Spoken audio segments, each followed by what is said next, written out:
আসসালামু আলাইকুম রহমতুল্লাহ। ষষ্ঠ শ্রেণীর শিক্ষার্থীরা, আশা করি তোমরা সবাই ভালো আছো। তোমাদের ইংরেজি একটা ক্লাসে স্বাগত।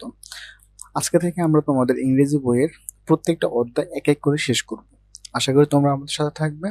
চলো কথা না বাড়িয়ে আমরা আমাদের ক্লাস শুরু করি। আমাদের প্রথম অধ্যায়ের নাম হচ্ছে টকিং টু পিপল, কিভাবে মানুষের সাথে কথা বলতে হয়। ঠিক আছে, আমাদের প্রথম বইয়ের শুরুতেই এখানে অনেকগুলো শব্দার্থ দেওয়া আছে।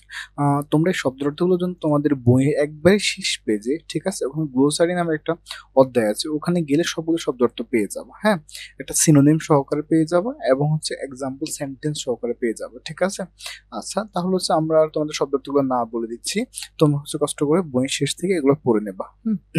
তোমাদের প্রথম অধ্যায় এখানে ask and answer following the question with your friend. তোমার বন্ধুকে হচ্ছে জিজ্ঞেস করো এবং হচ্ছে এই প্রশ্নগুলোর উত্তর দিয়ে থাকো। ঠিক আছে, এখানে কয়েকটা প্রশ্ন দেওয়া আছে। প্রশ্নগুলো কি? How many members do you have in your family? তোমার পরিবারে কতজন সদস্য আছে? Describe your relationship with them. তাদের সাথে তোমার সম্পর্ক কি?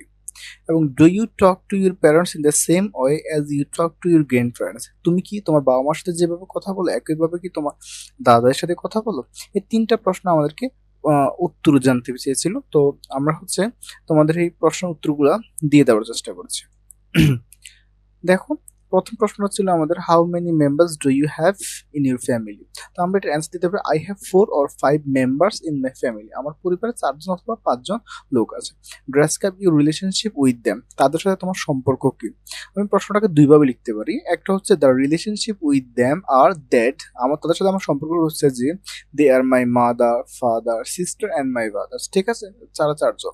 অথবা তুমি এভাবেও লিখতে পারো they are my mother, my father, my sister, my brother. তুমি হচ্ছে ওখানে কতজন দিবা? যদি 4জন দাও তাহলে এইভাবে 4জন দিবা, যদি 5জন দাও তাহলে হচ্ছে 5জন কারা কারা ওটা লিখে দিবা।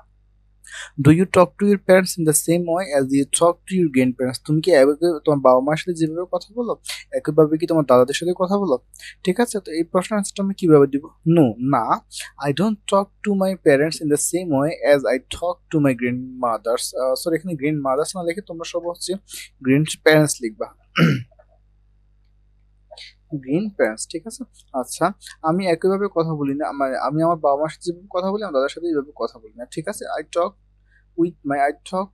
উইথ মাই প্যারেন্টস, আমি আমার বাবার সাথে কথা বলি ইন রেসপেক্টেবল হয়, কি একটা সম্মানীয় ভাবে, বা হলে তাদেরকে আমি শ্রদ্ধা দিয়ে কথা বলে থাকি। ঠিক আছে, একটা সম্মান থাকে অবশ্যই বাবা মার প্রতি।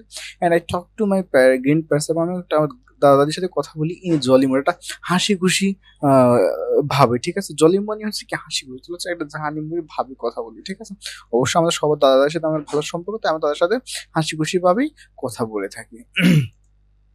আশা করি তোমরা আজকের ক্লাসটা বুঝতে পেরেছো। আজকের ক্লাস এই পর্যন্ত। আশা করি সবাই ভালো থাকবে। আসসালামু আলাইকুম।